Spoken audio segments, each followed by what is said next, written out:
Hello everyone, welcome back to your physics concept class.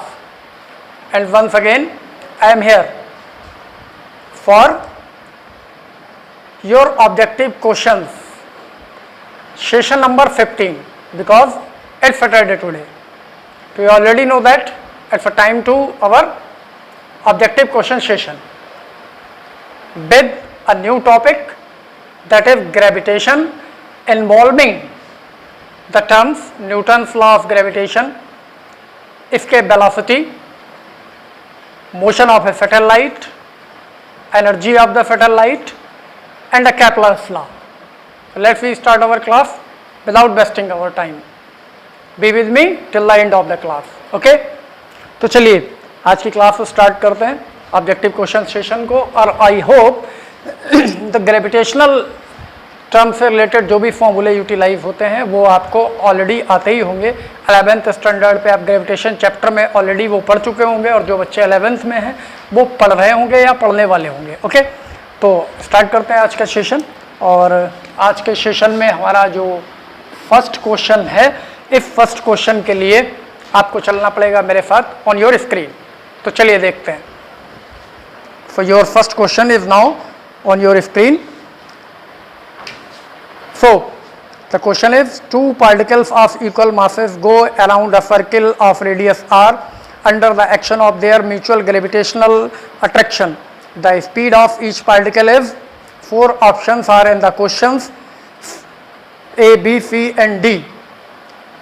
तो सही option के लिए हमें क्वेश्चन को सॉल्व करना पड़ेगा, और उसके लिए चलिए बोर्ड पर वापस आते हैं। ओके, तो हम देखते हैं क्वेश्चन में हमें क्या गिवन है। दो पार्टिकल्स हैं जिनके मासेस इक्वल हैं, like m1 equals to m2 equals to m, और एक ही सर्कुलर पाथ पर रिवॉल्व कर रहे हैं इस तरीके से। तो अगर हम ये सपोज कर लेते हैं एक पार्टिकल यहाँ है और एक पार्टिकल यहाँ है, like this is m and this is m, तो distance between these two particles कितनी होनी चाहिए, equals to the diameter of this circular path. और रेडियस कितनी है इसकी, कैपिटल R, तो ये डिस्टेंस कितनी हो जाएगी, अगर ये सेंटर है तो ये डिस्टेंस R है, और ये भी R होगी, R प्लस R 2R हो जाएगी। और सर्कुलर पाथ पे रिवॉल्व करने के लिए पार्टिकल को क्या चाहिए होता है, ग्रेविटेशनल फोर्स चाहिए होता है, ठीक है, सॉरी सेंट्रीपिटल फोर्स चाहिए होता है।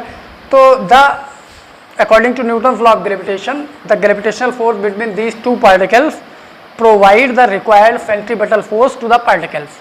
तो इसका मतलब क्या हुआ, न्यूटन्स लॉ ऑफ ग्रेविटेशन से अगर हम इन दो पार्टिकल्स के बीच का फोर्स लिखें तो वो क्या होगा, G m1 m2 that is m square, दोनों के मास में, और उनके बीच की डिस्टेंस जो है वो इक्वल्स टू डायामीटर है, तो दिस इज 2r स्क्वायर। और ये क्या प्रोवाइड करेगा, द सेंट्रीपिटल फोर्स, जिसका formula mb square upon r होता है, mass into square of velocity divided by the radius, और रेडियस यहाँ कितनी है, कैपिटल R।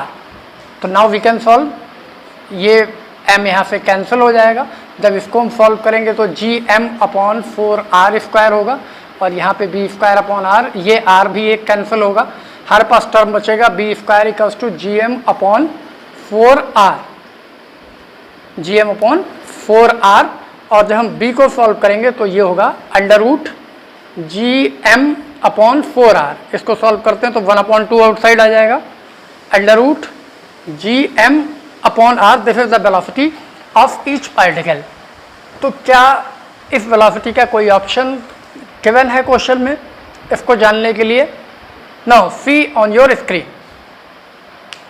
ओके, तो now you can see on your screen the option A, B, C and D, और option C में आप देख पा रहे हैं कि ये मौजूद है, B equals to 1/2 under root gm upon r। So this should be the right option, option C. Now return back to the board.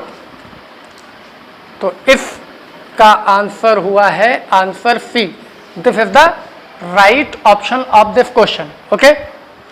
Now for our second question, once again see on the screen. Now the question on your screen. Mass capital M is divided into two equal parts, xm and 1 minus xm. For a given separation, the value of x for which the gravitational attraction between the two pieces becomes maximum is options are A, B, C and D, that is 1/2, 3/5, 1 and 2. इतने 4 option question में given है. And for knowing the right option now return back to the board. Okay, तो आपके जो question में given है वो एक मास कैपिटल M है जिसके 2 पार्ट किए गए हैं, जिसको हम M1 सपोज करें तो ये है XM, और M2 सपोज करें दूसरे पार्ट को तो ये है 1 minus XM, sorry 1 minus XM, 1 minus XM. ये 2 पार्ट हैं. ये कह रहे हैं कि, और ये x एक्चुअली क्या है, इन दोनों के बीच का सेपरेशन है.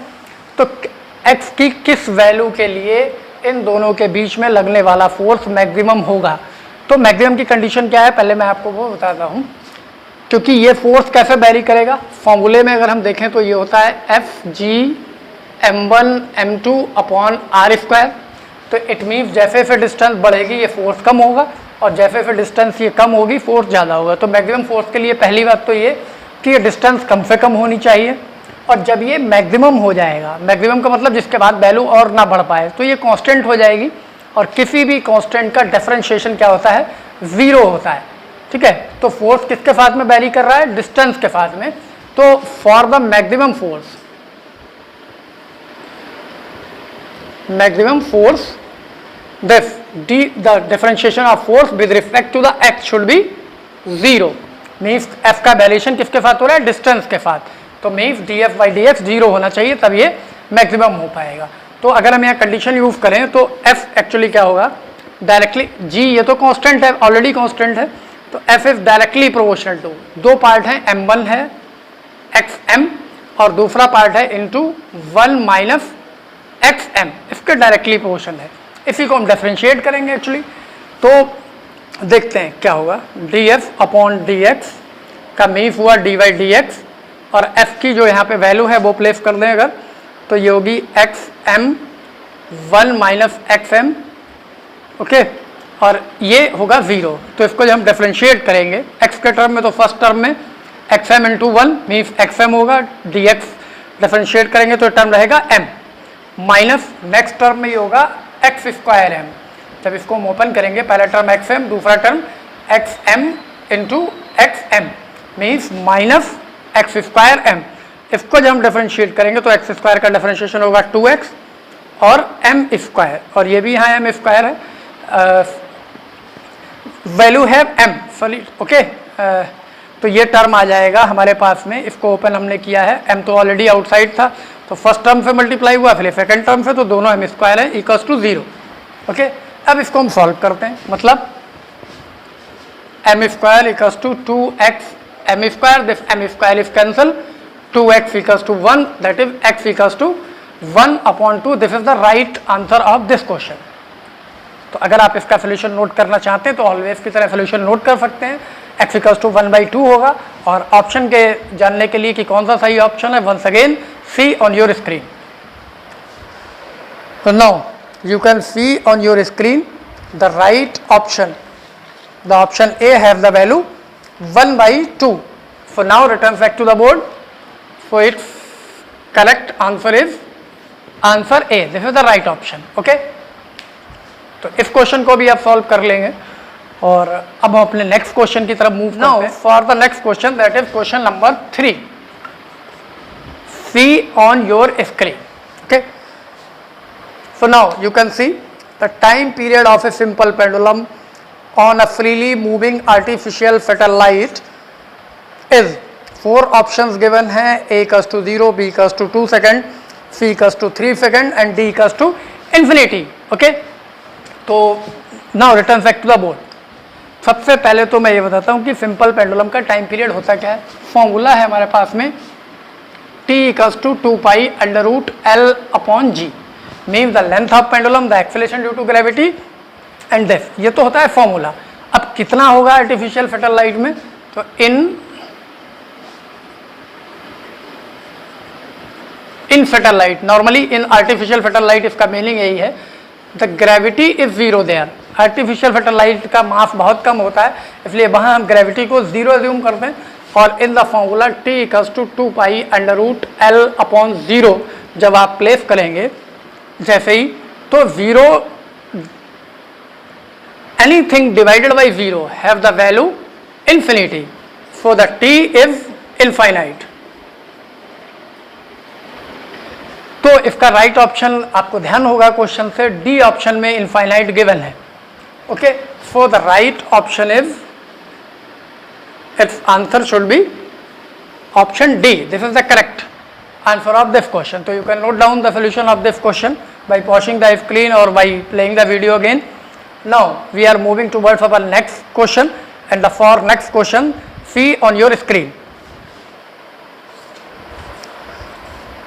So now you can see on your screen the question number 4, and question number 4, it a body, the question number 4, a body with 700 gram weight on the surface of the earth. How much will it weigh on the surface of a planet whose mass is 1/7 and radius is half of the earth? Options are A, B, C and D. Options are A, B, C and D. So 200 gram weight, 400 gram weight, 50 gram weight and 300 gram weight. तो 4 option इस question में given है. तो solve करने के लिए हम board पर वापस आते हैं. ओके, तो this is your question number 4, और इसमें जो क्या क्या गिवन है, किसी बॉडी का जो वेट है वो 700 ग्राम वेट दे रखा है, और ये कह रहे हैं एक ऐसे सरफेस के प्लैनेट पे जिसका वेट हुज मास इज 1/7. तो किसी प्लैनेट को जिसके मास को हम 1/7 ले लेते हैं, अर्थ के मास का 7 टाइम है, and radius is half of the earth. Radius earth की हाफ है, means RP, radius of the planet is R/2 है. तो सीधी सी बात है, ग्रेविटी चेंज होगी तो वेट चेंज होगा, क्योंकि वेट क्या होता है, मास इनटू ग्रेविटी. मास तो चेंज होता नहीं, इट इज अ कांस्टेंट. तो ग्रेविटी हमें फाइंड आउट करनी पड़ेगी उस प्लेनेट पे कितनी होगी. तो हमें we have the formula, the relation between small g and capital G, G = Gm/r². ये फॉर्मूला हमें ऑलरेडी पता है, ये फॉर्मूला होता है. ठीक है, तो इसी फॉर्मूले को हम यूटिलाइज करेंगे. तो ग्रेविटी निकालेंगे अगर हम प्लैनेट पे,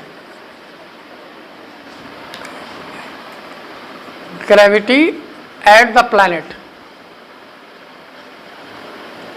ठीक है, तो वो क्या होगी, G डैश सपोज कर लेते हैं, ये होनी चाहिए Gmp/r².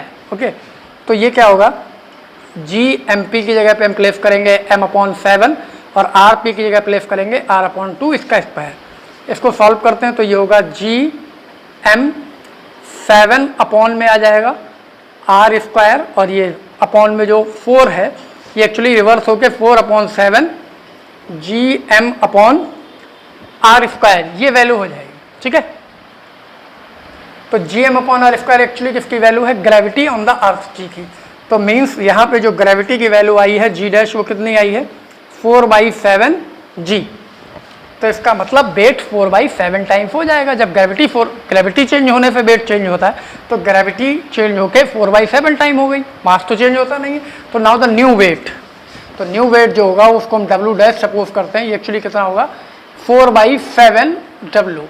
तो दिस इज 4/7, W की वैल्यू प्लेस करें 700, so this is 400 gram weight. This is the answer. तो इसका सही ऑप्शन क्या होगा, for knowing the right option we have to see on the screen. Okay, so now you can see on your screen the option B have the value 400 gram. So the right option is B. Now return back to the board. So your correct option answer is answer B.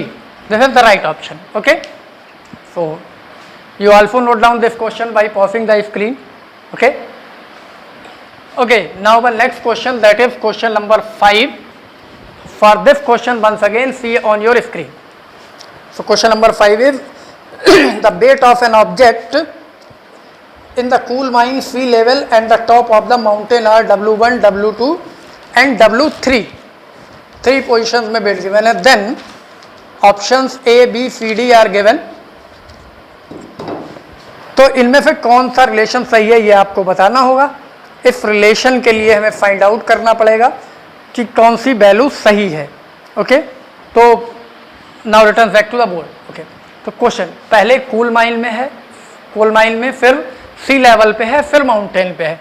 तो we know that the acceleration due to gravity decreases with the depth and with the height. मतलब earth से जब हम बहुत ऊपर की तरफ जाते हैं तो भी ग्रेविटी डिक्रीज होती है, और जब अर्थ से नीचे की तरफ जाते हैं तो भी ग्रेविटी डिक्रीज होती है। तो कोल माइन में जो वेट है वो W1 है, तो इसका मतलब W1 कम होगा क्योंकि ग्रेविटी कम है।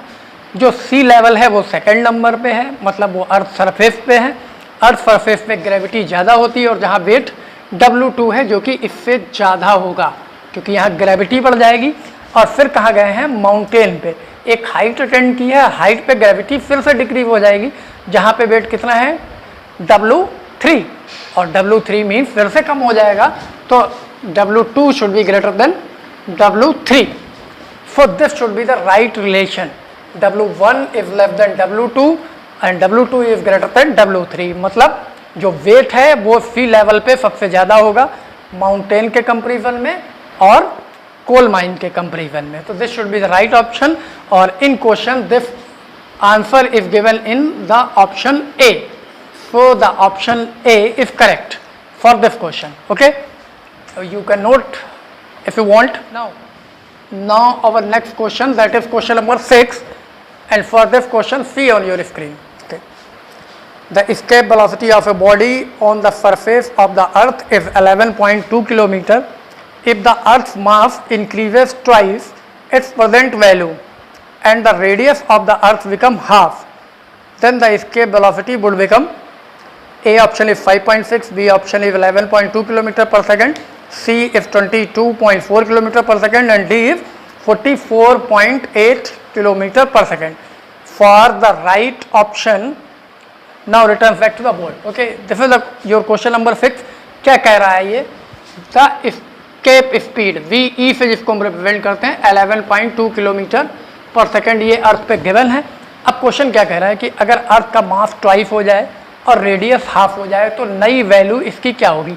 तो इसके लिए हमें इसका फॉर्मूला पता होना चाहिए। तो स्केप स्पीड का फॉर्मूला जनरली क्या होता है, √2gm upon r।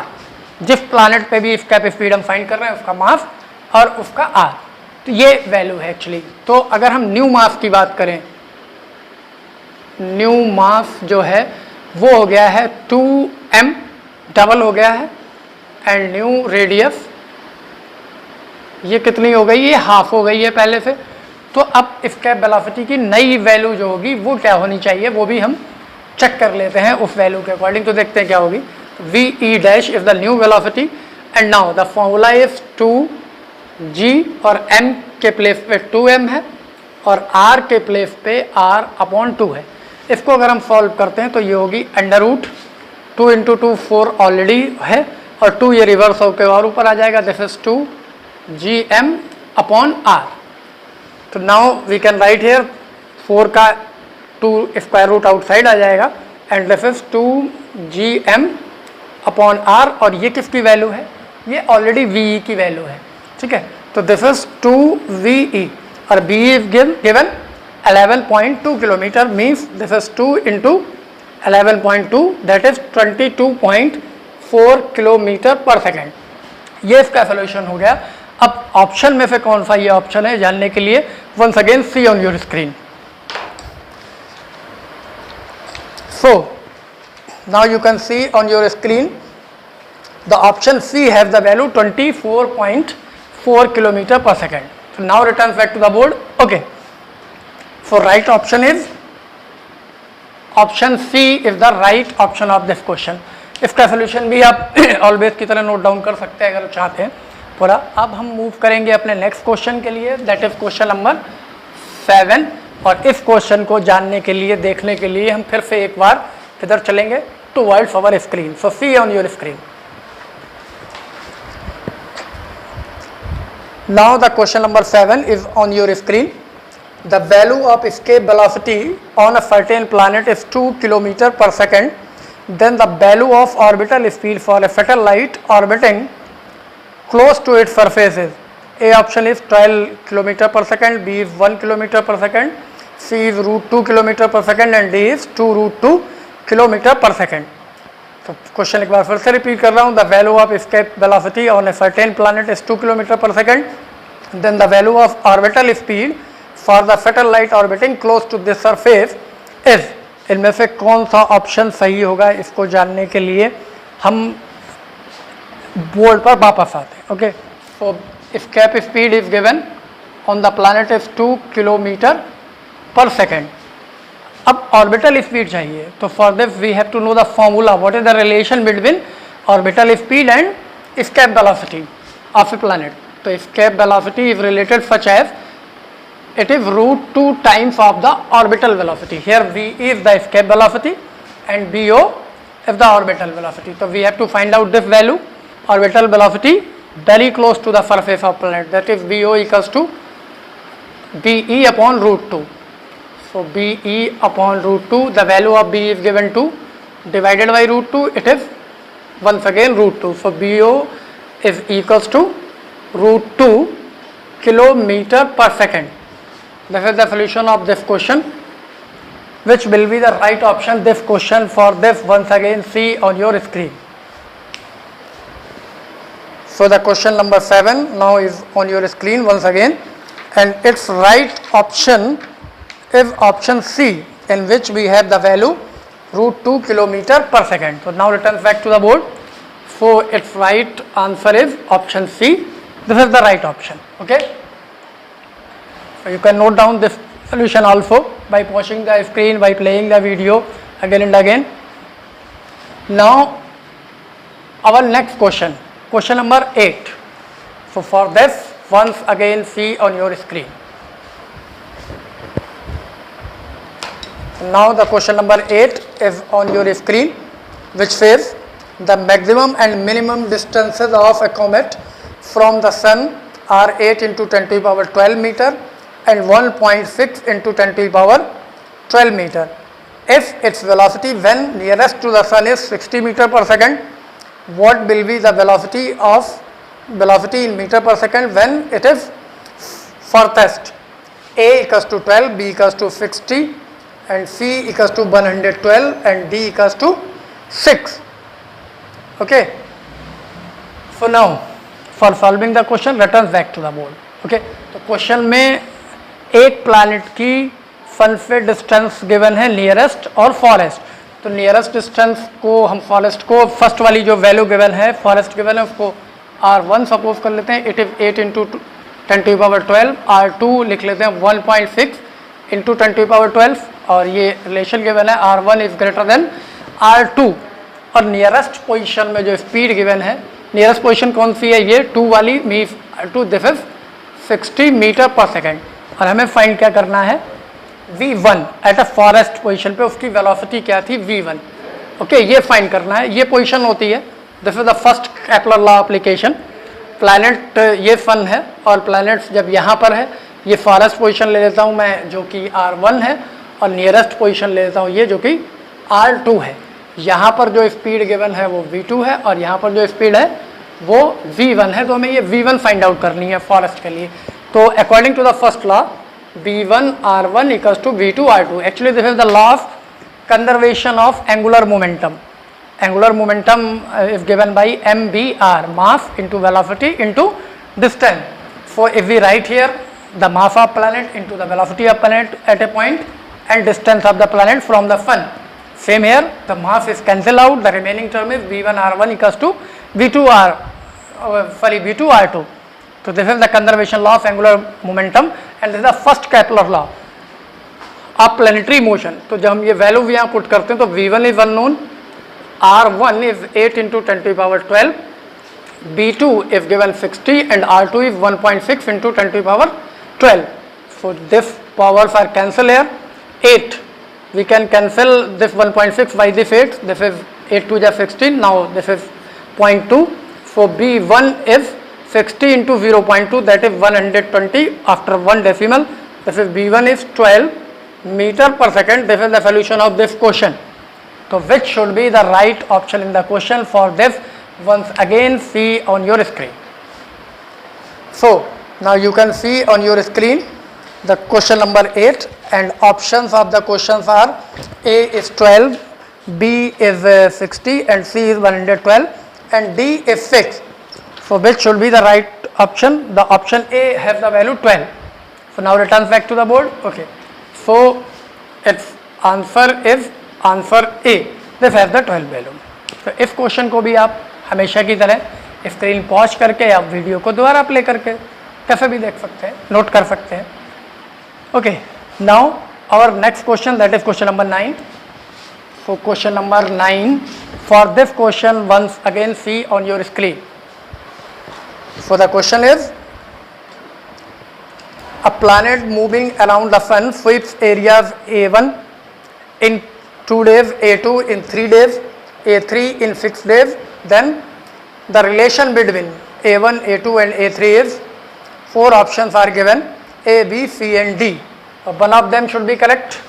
So for knowing the correct option we have to solve this question and for this now return back to the board. Okay, तो जो क्वेश्चन में गिवन है उसके according diagram question में already given है, 3 areas given है. तो जो कंडीशन है तो हम यहाँ पे नोटिस कर सकते हैं, this is Kepler second law. Kepler का सेकेंड लॉ है, the area swept by the line joining planet to the sun, that is the areal speed is a constant. Okay, तो मीन्स A1 एरिया स्वेप किया है कितने days में, 2 days में. This should be equals to A2 area swept किया है कितने days में, 3 डेज में. और A3 एरिया स्वेप किया है 6 डेज में. तो they should be equal according to the law. और हम क्या करते हैं, इसके डिनोमिनेटर को इक्वल कर लेते हैं सॉल्व करने के लिए. तो we can write here 3A1 upon 6 means हमने यहाँ पे क्या किया है, 3 से मल्टीप्लाई डिवाइड कर लिया है तो ये 6 हो गया. सेम एयर 2 से मल्टीप्लाई डिवाइड कर लेते हैं, 2A2 upon 6 and this is A3 upon 6. तो you can see here the denominators are equal. So the relation is 3A1 equals to 2A2 equals to A3. This should be the right relation. So for knowing the right option of the solution we have to move towards our screen once again. Okay, चलिए देखते हैं. So now the question is in front of you and its options are also. You can see the relation first have the value 3A1, 2A2 and A3 which is equals to our solution. तो कौन सा option correct होना चाहिए, option A correct होना चाहिए. और इस option के लिए now return back to the board. Okay okay, so it's answer is answer A. This is the right option. इसको भी आप वैसे ही नोट कर सकते हैं, कंडीशंस वही हैं. Now we are moving towards our next question. Next question that is question number 10 and this is the last question of the day. Okay, so this is question number 10 और for knowing the question see on your screen. So the question 10 is this: if the distance between the earth and sun becomes half its present value, the number of days in year would have been A, B, C and D. 4 options are questions 64.5, 129, 182.5 and 730. So distance between the earth and sun becomes half its present value, the number of days in year would have. For solving the question now returns back to the board. Okay. तो question क्या कह रहा है कि अगर सन और अर्थ के बीच की डिस्टेंस जो प्रेजेंट में है उससे हाफ हो जाती है तो पूरे ईयर में कितने डे होंगे. अभी 365 होते हैं, मैं ऑलरेडी पता है. तो अकॉर्डिंग टू यहाँ पर केपलर का थर्ड लॉ यूज होगा. केपलर थर्ड लॉ, ठीक है. T square is directly proportional to the cube of mean distance. ये एक्चुअल में लॉ है. तो हमारे पास में कंडीशन क्या होगी, इनिशियल पोजीशन को हम T1 सपोज करें टाइम पीरियड को और दूसरे वाले को T2. It's square equals to R1 cube upon R2 cube.